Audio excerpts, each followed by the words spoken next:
on commence cet agenda, Yvan, avec de la musique. Fête de la musique oblige. Quelques rendez-vous dans le Nord pour débuter. Alors à Vaud, demain samedi à partir de 8h, le Centre culturel organisera sa fête avec des chœurs gospel et les groupes Owe Tuo, Turia et Caspa.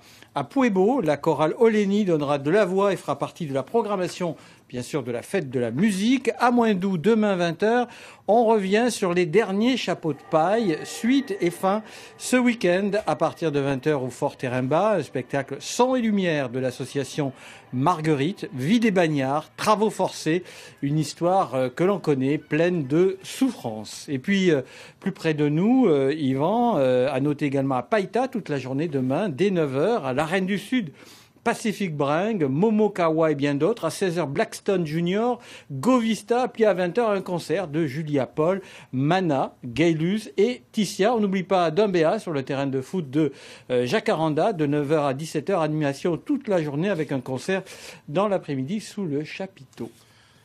Et il n'y aura pas que de la musique ce week-end, Alexandre, avec un rendez-vous culturel au théâtre. Au théâtre, du théâtre, avec la pièce de Pierre Gopp, un auteur kanak, metteur en scène, et la pièce se déroulera au Centre culturel du Mont d'Or.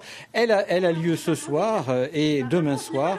Elle s'intitule Ma dernière scène. Ce ne sont pas les adieux de Pierre Gopp, je vous rassure, mais un texte au parler vrai sur l'artiste en péril dans sa création, plus généralement une réflexion, une colère sur l'absence de considération et de reconnaissance de l'artiste qui doit, selon Pierre Gopp, bouleverser les consciences. On écoute Pierre Gopp.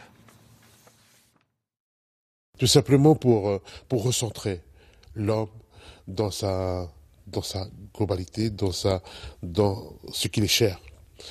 Qu'il retrouve ses racines propres, mais ses racines aussi de l'histoire. Mais ce qui me concerne dans cette pièce, ce que moi j'essaie de démontrer, c'est que de faire attention, protéger notre mode de vie, et protéger notre environnement, protéger notre pays, protéger l'enfant dans ce pays.